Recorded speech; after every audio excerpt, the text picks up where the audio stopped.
This is Pet Life Radio. Let's talk pets. The views and opinions expressed on this program are those of the hosts and guests and are not necessarily those of this station, its management, or other hosts or advertisers on the Pet Life Radio Network.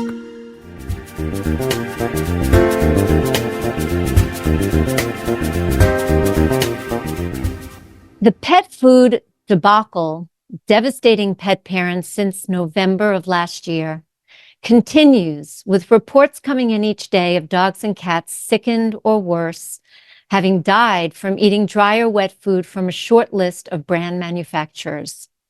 At the top of that list is Purina, a brand who unfortunately has a track record of recalls and sick and deceased pets. You're welcome to the Pet Health Coach on Pet Life Radio. I'm your host, Jody Teisch.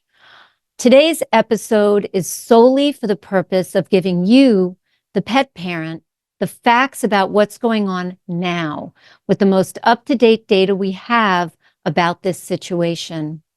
I have with me today Susan Thixton, a fearless, relentless truth seeker for us pet parents, who for the past almost 20 years now has been helping pet parents learn the truth about the food they're feeding their pets.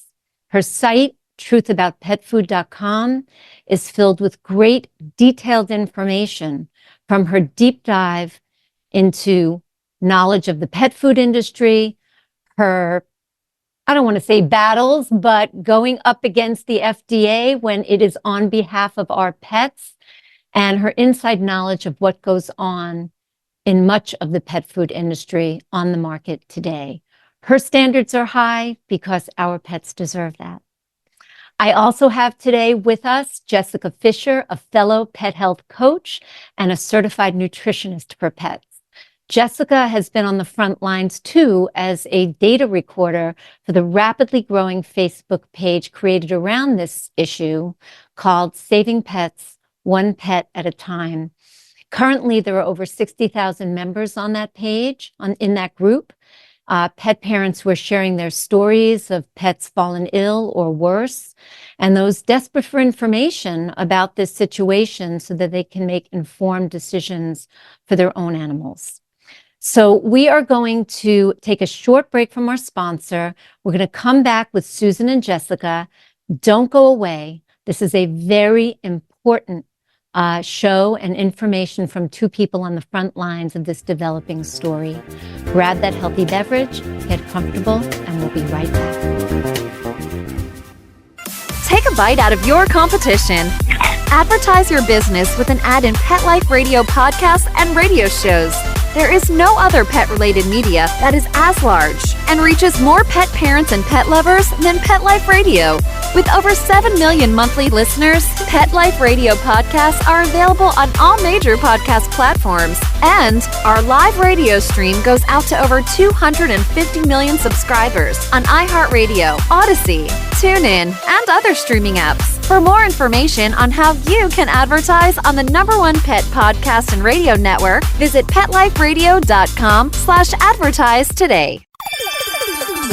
Let's Talk Pets on PetLifeRadio.com.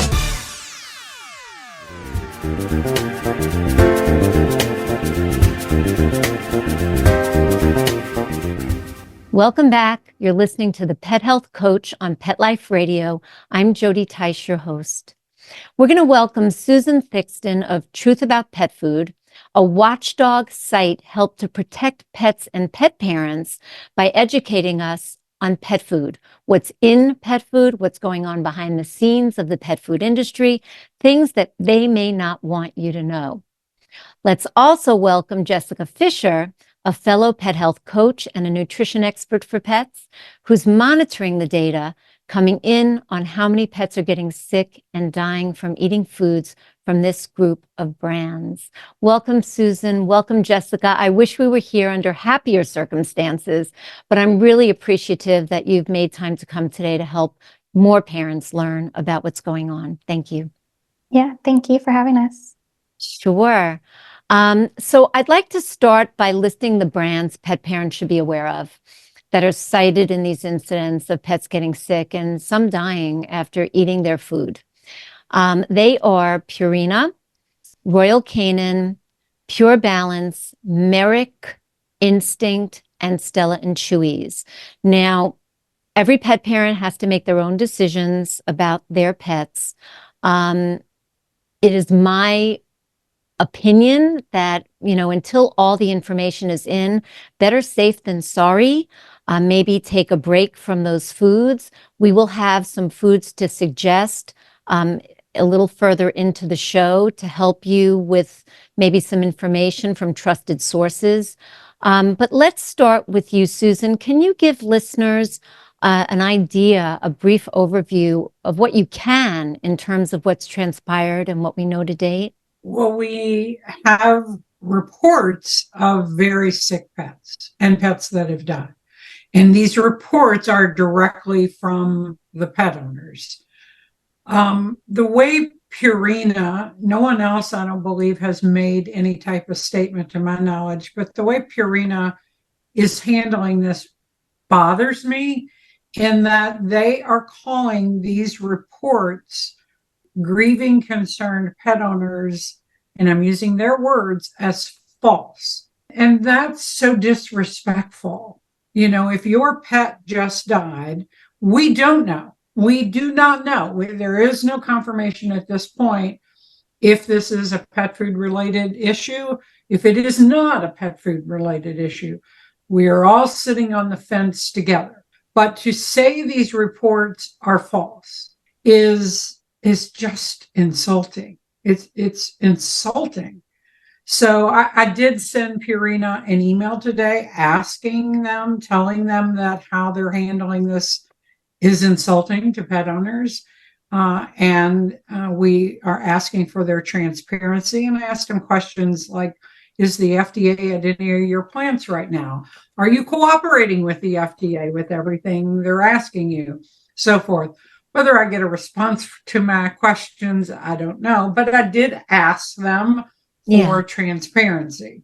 We'll see what happens. Okay. I'm curious because we do have a fair amount of pet parents on that site, that Facebook group, reporting these incidents. I'm wondering if, and maybe Jessica, you could speak to this as well, the correlation between the foods being fed, the timing of the pets getting sick. Is a story developing here that looks like it is food related, even though we don't have proof yet? Correct. And that is important to just reiterate that there are no recalls that have been issued, and these are allegations. However, they're very concerning allegations from many, many hundreds of pet parents who are very concerned. And it does appear to be very often that they open a new bag and there's refusal to eat the food. And the symptoms, the primary symptoms are bloody diarrhea, vomiting, lethargy, of course, refusal to eat the food. And then in some cases, people have also been reporting seizure activity, and of course, sadly, death, which can happen pretty quickly, as I've seen in some of these reports that pet parents have posted. And even though they are allegations, they are very, very serious. And very often, as I think I just said, I am seeing pet parents saying they just opened a new bag and this happened. So it does seem to be very much correlated with the food that these pets are eating. Okay. Can you give us a sense? Well, actually, Susan, can you give us a sense historically of how brands like Purina have responded to claims like these over the years?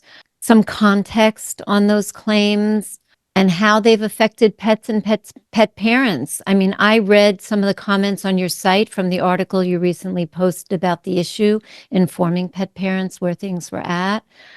And there were a couple of pet parents or pet parents who knew someone whose pets had gotten sick or died due to tainted food. What generally is the MO? Brands like Purina and other big brands that have been involved in these types of things in the past? Purina has we had a similar issue 2015, I believe, with Beneful, which is as well Purina. And there were a lot of sick dogs. There were deaths. FDA investigated, and Purina did not fully cooperate. And this is from the FDA website. Here comes my cat up the back of my chair. We love that. It is a pet show. Hi, sweetheart. From the FDA website, we learned that Purina was not cooperative with, they wouldn't even tell the FDA the exact formula, all the ingredients that went into the food and at what levels of suspect food.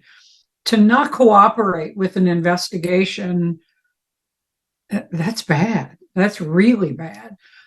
Historically as well, when the wagon train jerky treats, this was from 2007 up through, I think, maybe 2013 is when they were finally recalled.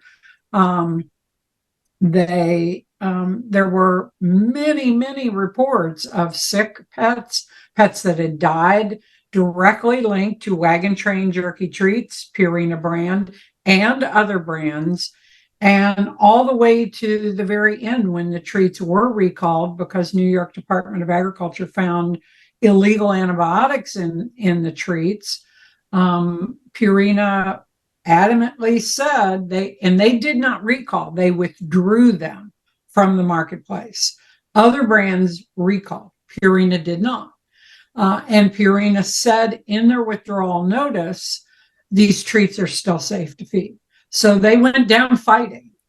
I do think this is strange how adamantly and strongly Purina is even trying to solicit veterinarians to come to their defense in this. They sent out a notice to veterinarians saying, in essence, tell your clients that our foods are safe. One of their notices said they perform more than 100,000 tests every year on pet food. Well, they had a recall in 2023 for excess vitamin D in a prescription pet food. How did that fly under their $100,000 test radar? Everyone does make mistakes, but I do think it's very just perplexing as to why they are fighting against this so strongly. I don't know why. Yeah. And this is nothing new, as you well know, in terms of major brands. I mean, one of the interviews that you and I did, you told me a story about the woman whose dogs, was it New Year's Eve or Christmas Eve, she was giving them canned food special treat, 5 little dogs. Tell us that story, because this is a perfect example of what it took to get some justice for tragedy. And we would have never gotten the justice. This pet owner fed her dogs what she thought, because of what was mentioned on the pet food website, was a human grade pet food. And she did it New Year's Eve for a treat. And within minutes of eating the food, all 5 of the little dogs started staggering around, falling over. She scooped them all up, took them to the emergency clinic. One of the little dogs, her name was Tallulah, died. This pet owner sent Tallulah off for a necropsy. And the scientist performing the necropsy saw undigested pet food in Tallulah's stomach, and he tested the pet food, and they found the drug pentobarbital, which is the drug used to euthanize animals. They found that drug in the pet food. So that meant the pet food contained a euthanized animal. That did force a recall. The company was denying accountability until those lab results came forward. From there, a journalist in Washington, D.C., heard this story, spoke with this pet owner, and she decided she'd test some pet food for pentobarbital. And of 62, 63 cans, 8 or 9 of the cans came back positive for pentobarbital.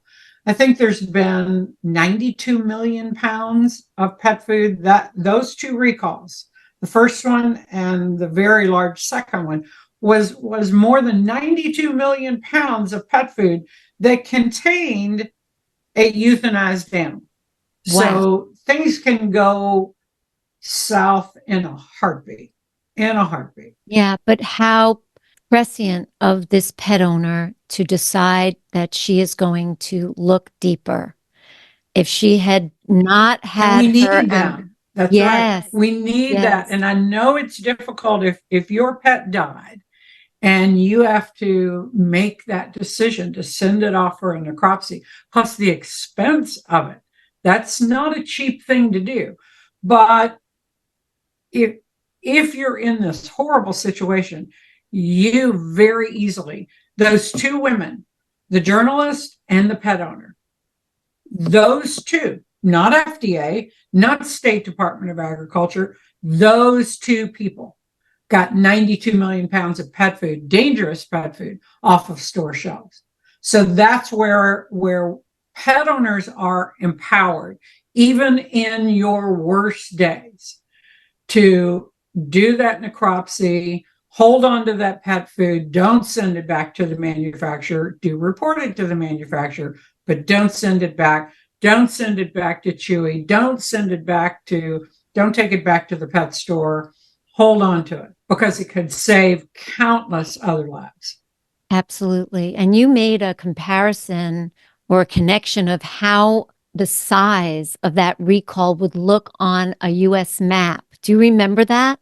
Oh, yeah. If you laid the cans end to end, they would have, it was that many cans. That's good memory. They would have went from Key West, Florida to Los Angeles, California to Washington, D.C. That's how many cans. Pretty incredible. And crazy me, I figured all that out. Well, you're nothing if not dedicated, Susan. Jessica, based on the latest data that you have gotten from Saving Pets one pet at a time, where do things stand on how many dogs and cats have gotten sick and how many have tragically died, seemingly after eating food from these brands? And what does it look like regarding which most are getting sick from? Do you have any of that kind of data? So the last numbers, and of course, everybody in this group is all of the moderators. There are veterinarian moderators. Everybody's volunteer. So everybody's working as quickly as they can and trying to, the number one priority is to help the pet parents who have sick animals. So the data processing is kind of secondary to that. And this group was actually created way back in, I want to say 2019, by a woman who, and she's very vocal in the group about what happened. Her dog passed away 2 weeks before the recall came out from Hills in 2019 from eating the food. I believe it was excess vitamin D. If I'm sure you know, Susan. Yeah, and, it was. So she is very, very passionate, and all of the moderators are very, very passionate. So the data is a little slow to come in. I do know currently it is between the survey that Dr. Judy Morgan has available for pet parents to take and just reports in the group from pet parents. It's well over 700 dogs and well over 200 cats. So this is not just a dog food issue. This is both dog and cat food. And there's a good I think I just saw somebody say when they went back through the numbers, it was like over, I almost don't want to say this, but it was like close to 15% of people were saying that their pet has died. And that's not necessarily in the survey data, but in the Facebook group itself. So it is important to make that distinction, because I think, we want to take the survey data as a primary source, but then not discount the information that pet parents are posting in the group. And there may be some pet parents who are just so distraught, they don't know which end is up to even, find the link to go take the survey. And so it's important to honor those people and what they are reporting in the group. But it is a significant amount. And this is information that I think they just started putting the numbers together in December. So a very short period of time, way too many animals.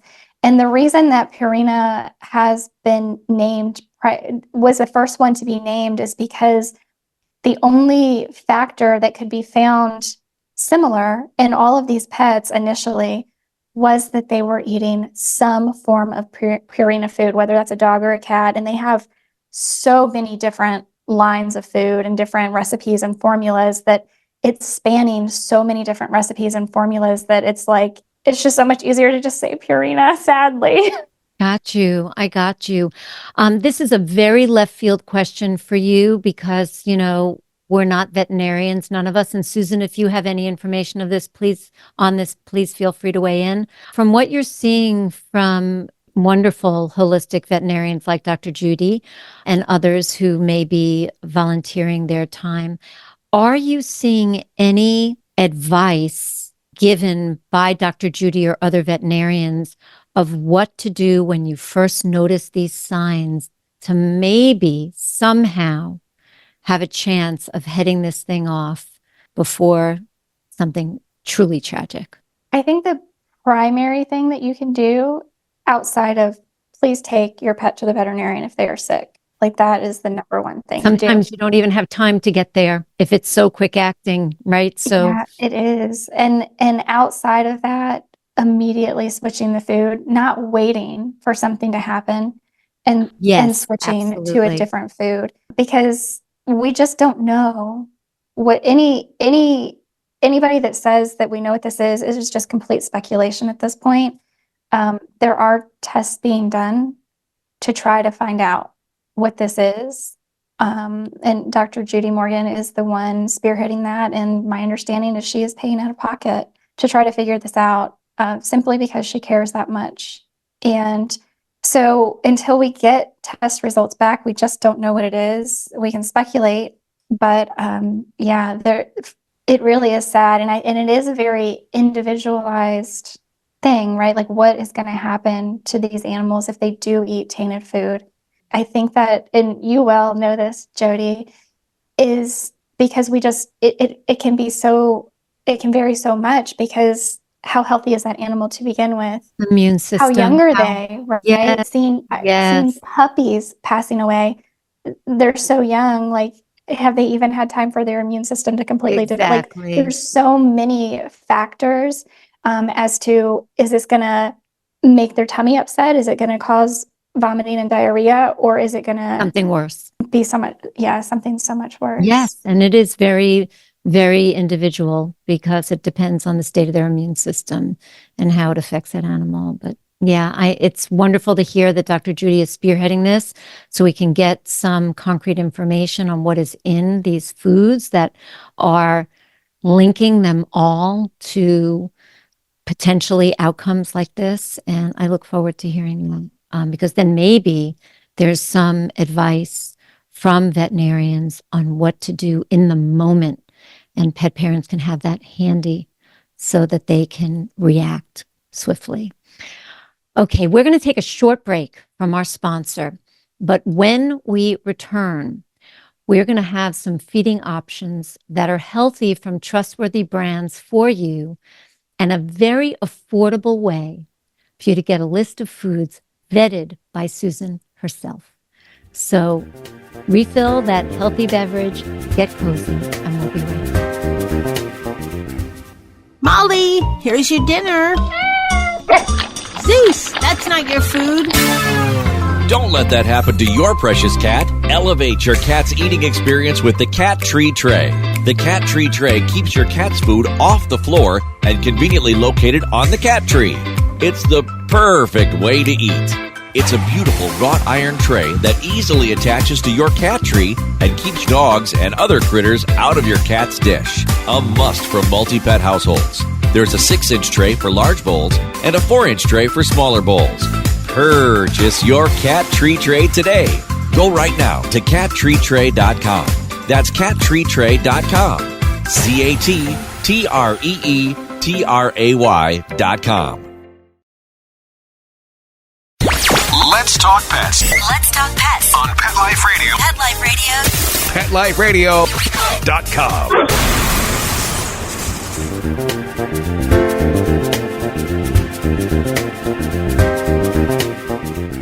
Welcome back. If you've just joined, you're listening to the Pet Health Coach on Pet Life Radio. I am Jody Tice, your host, and we're here today with Susan Thixton and Jessica Fisher, and we're all talking about this food debacle, making pets sick. We think making pets sick. Some have died. What do you as a pet parent need to know? I'm going to list the brands again for those just joining so that you can pause on feeding your animals these brands. Better safe than sorry until we know more. They are Purina, and they can be all different brands under the Purina banner. Royal Canin, Pure Balance, Merrick, Instinct, Stella and Chewy's. So if you're currently feeding any of those to your dog or cat, please know that at this point, about 700 dogs and 200 cats have gotten sick, and many have died very, very tragically. And it seems like it's happening after eating food from these brands. So we're back with Susan and Jessica. What I'd like to do is I'd like to be able to send pet parents away with a couple of options that they can turn to feed their animals if they have been feeding food from one of these brands. So, Jessica, I know that you have a couple of brands that you recommend as a pet health coach. I know I do as well. Will you share with listeners maybe a raw and maybe a gently dried for people who want the convenience of something in a bag that doesn't need to be frozen or refrigerated that you think are good or you might feel comfortable recommending? Absolutely. And I know you're going to mention Susan's list here in a moment. That's an excellent resource. Yes. But for me, for my list, the brands that I trust are generally, they're small. They're small companies that pride themselves on transparency. If at all possible, if we can avoid any synthetic vitamins and minerals, that's wonderful. That's my go-to. So if we're looking for something dry in a bag, my go-to is a freeze-dried raw. Green Juju is at the top of my list. Small Batch has a great freeze-dried option as well. But if we can do something out of the freezer section, something that is gently cooked or something that is completely raw. A Small Batch also has gently cooked options in the freezer section, which are wonderful. All Provide has some really great recipes, some that are raw, ready to cook, and some that are already cooked. Goodness Gracious is another one at the top of my list with no synthetics. It's a gently cooked formula. And then if I'm looking at raw, again, Small Batch, they have a completely raw formula. Viva Raw also has no synthetic vitamins and minerals added. So that's my list, but I know Susan has more. No, thank you. No, that's wonderful. I do want to let pet parents know why we steer away from synthetic vitamins and minerals. When you have any dry food, the process to make it kibble or dry food is high heat. That kills not only live enzymes, which are really important in assimilating all the nutrients through the small intestine into the body, but also all the vitamins and minerals in that food. And so in order to comply with AAFCO regulations here in America, they have to add vitamins and minerals, and they're synthetic. And the trouble with that is that synthetic vitamins and minerals they're not as bioavailable. And in many cases, they actually cause inflammation in your pet's body.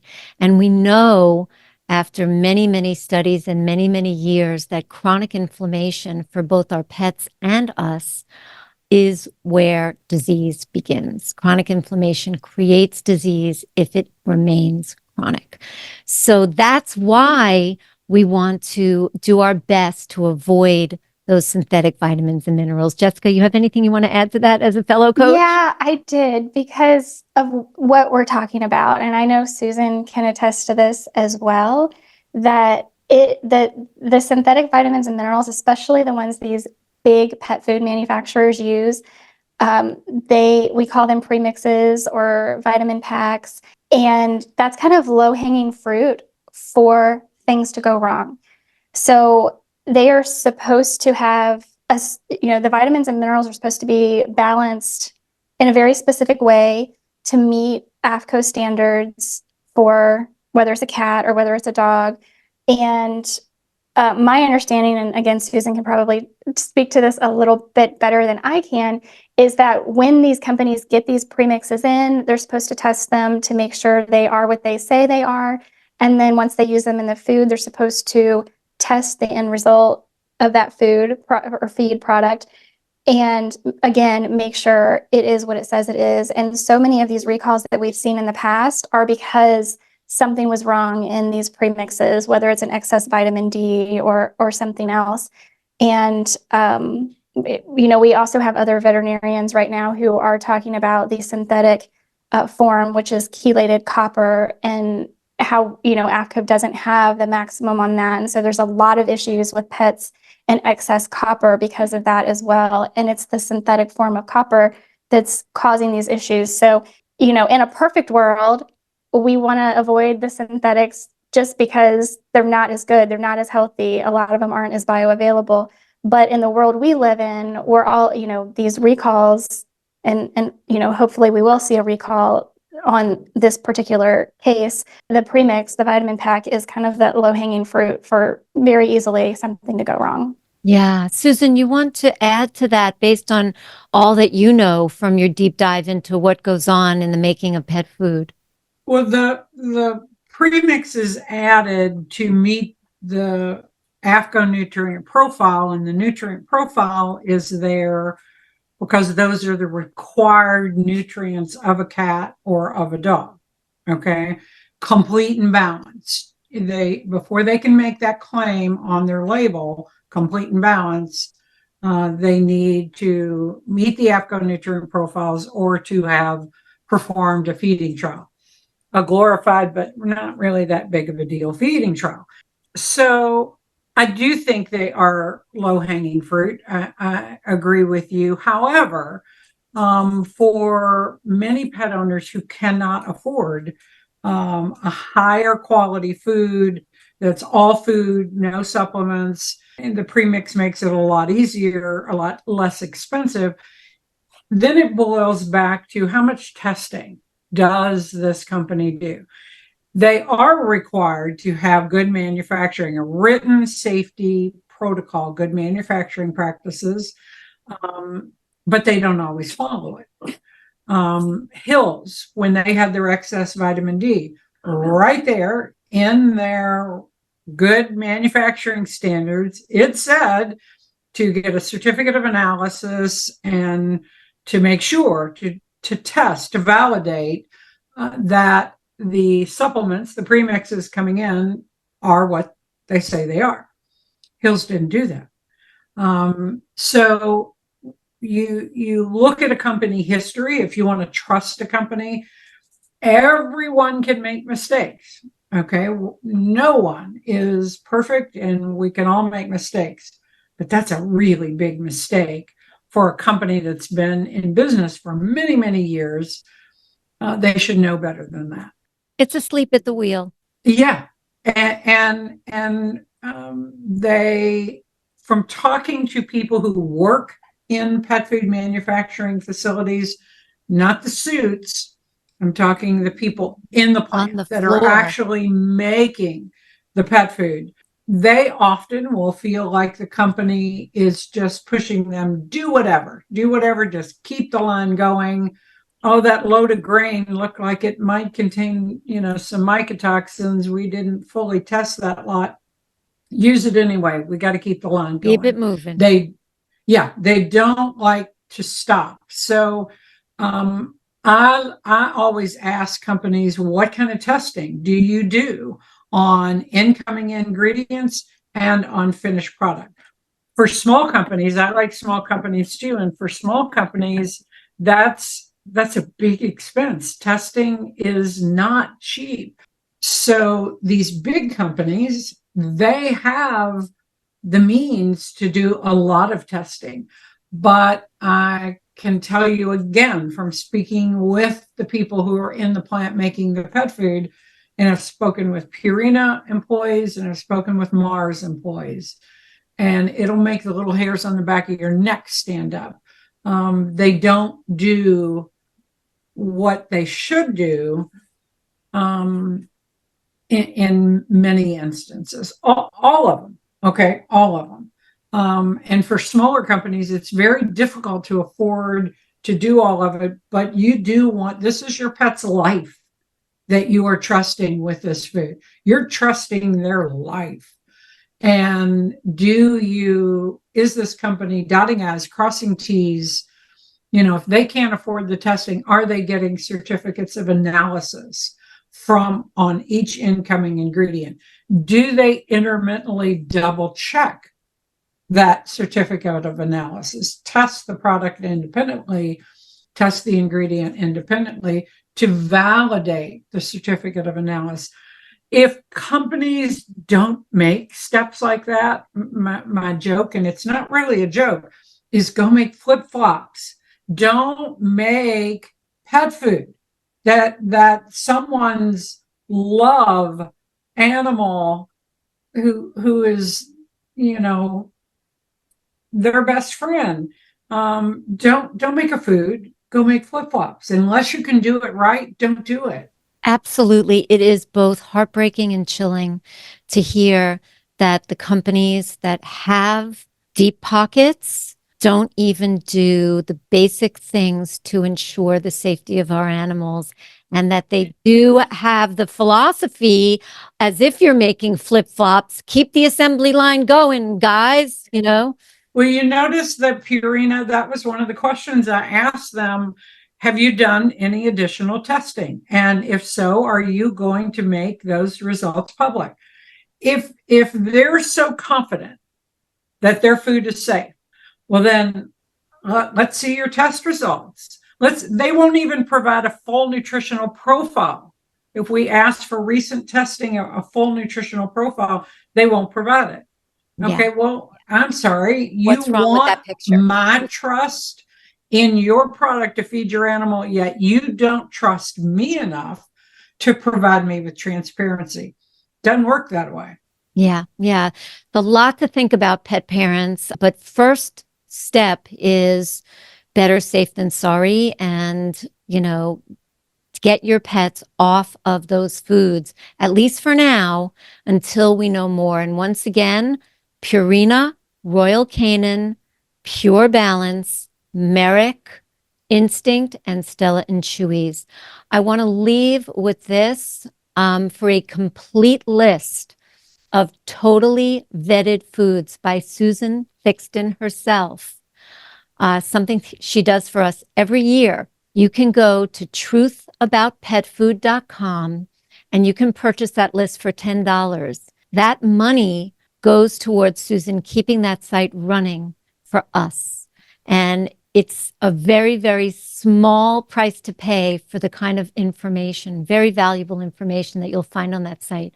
Go to that site. And going to regulatory meetings, it gets me to Oh, regulatory meetings, there you which I'm go. going to next week. The next one is next week. There you go. Susan is in with the FDA and all those meetings where they don't want her, but we need her to be. So go to truthaboutpetfood.com. You can buy a complete list of all different kinds of foods that Susan has vetted for 2020. Is it still the 23 list, or you have a 24 list as yet? This is 24.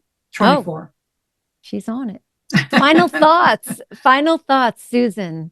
We'll go to you. I think we need the FDA to update pet owners. This has gone on for long enough. We need to know how many complaints have been filed with the FDA and what they're doing. They don't have to compromise their investigation, but they do need to alert pet owners to what's going on, what they're seeing. We need to know. Agreed. Final thoughts, Jessica. I just hope that anybody listening, regardless of the food you're feeding, whether it's on this list or not, that we all take this as an opportunity to learn more and become a little bit more educated on what it is that we're putting in our pets' bodies, and hopefully take this opportunity to improve the quality of nutrition that we're giving our pets. Perfect. I resoundingly agree with that. You can find Susan Thixton and all of her incredible information about nutrition on truthaboutpetfood.com. Jessica, where can people find you? The Pet Parenting Reset podcast is going to be the best place. Perfect. And is that the Pet Parenting Reset.com? Okay, great. Thank you both so much for taking the time to be here. This information can't be shared wide enough, far enough. We need all of our pet parents to know what's going on so that they can make informed decisions. So I really appreciate you. Thank you so much. And thank you all for listening. As a pet health coach, my mission is to share holistic health options for pets and their parents seeking a natural approach to wellness. So tune in next time for information, expert interviews, and tips to give the animals we love the longest and most vibrant life we can. I'm Jody Teich, and this is the Pet Health Coach. Let's Talk Pets, every week on demand, only on PetLifeRadio.com. The views and opinions expressed on this program are those of the hosts and guests and are not necessarily those of this station, its management, or other hosts or advertisers on the Pet Life Radio Network.